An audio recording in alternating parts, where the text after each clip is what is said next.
எதிர்க்கட்சித் தலைவர் எடப்பாடி பழனிசாமி அவர்கள் உண்மைக்கு புறம்பாகவும் தமிழக மக்களினுடைய நலனுக்கு எதிராகவும் பல்வேறு பொய் செய்திகளை இன்றைக்கு பரப்பிவிட்டு வந்து கொண்டிருக்கின்றார். தமிழகத்தை பொறுத்த வரைக்கும் நாங்கள் அமைதி பூங்காவாக திகழ்கிறது என்று சொல்வதிலே எந்த விதமான தவறும் கிடையாது. கடந்த ஒரு 20 ஆண்டு கால வரலாற்றை புள்ளி விவரங்களை நாம் எடுத்து பார்த்தோமேயானால் அதிகமாக 2012ஆம் ஆண்டிலே நடந்திருக்கிற குற்றச்சம்பவங்கள் 1943, 2013 1927, கடந்த ஆண்டிலே 1540. மக்கள் தொகை பெருகிறது, குற்றச்சம்பவங்கள் பெருகின்றன என்றெல்லாம் சொல்லுகின்ற இந்த நேரத்திலே அதிமுக ஆட்சியிலே, அம்மையார் ஆட்சியிலும் சரி, எடப்பாடி ஆட்சியிலும் சரி, அன்றைக்கு குற்றச்சம்பவங்களுடைய எண்ணிக்கையும் இன்றைய குற்றச்சம்பவங்களுடைய எண்ணிக்கையும் ஒப்பிட்டு பார்த்தாலே தெரியும்.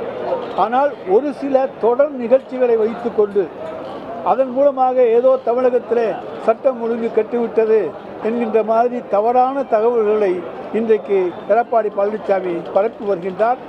அதற்கு காரணம் தமிழகத்தை நோக்கி இன்றைக்கு பல்வேறு தொழிற்சாலைகள் வந்து கொண்டிருக்கின்றன.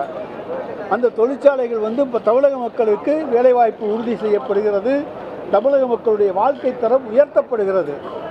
இதையெல்லாம் கண்டு பொறாமை கொண்டு தமிழகத்தினுடைய வளர்ச்சியை தடுக்க வேண்டும் என்பதற்காக திராவிட முன்னேற்றக் கழக அரசு இன்றைக்கு ஆட்சியில் இருக்கிறது என்கின்ற ஒரு காரணத்துக்காக எடப்பாடி பழனிசாமி அவர்கள் ஏதோ தமிழகத்தில் சட்டம் ஒழுங்கு கட்டிவிட்டது, இங்கே இருக்க அமைதி பூங்கா இல்லை என்கின்ற தவறான தகவல்களை பரப்பி மக்களை அச்சுறுத்தி வருகின்றாரே தவிர எந்த இடத்திலும் எந்த காலத்திலும் அவர்களுடைய காலத்திலே நடந்ததைப் போல தூத்துக்குடி சம்பவமோ, பரமக்குடி சம்பவமோ அல்லது துப்பாக்கி சூடு போன்ற சம்பவங்களோ, கலவரங்களோ எதுவும் எங்களுடைய இந்த 4 ஆண்டு கால ஆட்சியிலே கிடையாது. இது ஒன்றே போதும் தமிழ்நாடு அமைதி பூங்காவாக இருக்கிறது என்பதற்கு எடுத்துக்காட்டான சம்பவம் என்பதை தெரிவித்துக் கொள்கின்றோம். இன்றைக்கு சட்டமன்றத்தில் 0 அவரிலே பேசுவதற்கு எதிர்க்கட்சித் தலைவர் என்கின்ற முறையிலே எடப்பாடி பழனிசாமி அவர்கள் சட்டப்பேரவைத் தலைவரிடத்திலே கேட்டார்கள். ஆனால் அவர்கள் காலத்திலே 10 ஆண்டு காலத்திலே எழுதப்பட்ட ஒரு நீதி, அதாவது சட்டமன்றம் துவங்குவதற்கு அரை மணி நேரத்துக்கு முன்பாக 0 அவரில் நாங்கள் என்ன பிரச்சனையை கிளப்ப இருக்கிறோம் என்பதை பற்றிய புள்ளி விவரத்தை சட்டப்பேரவைத் தலைவரிடத்தில் தந்தால் அவர் சம்பந்தப்பட்ட அமைச்சருக்கு அனுப்பி பதிலை பெற முடியும். அமைச்சர் பதில் இல்லை என்று சொல்லிவிட்டால் பிரச்சனையை மட்டும் எழுப்ப முடியும்.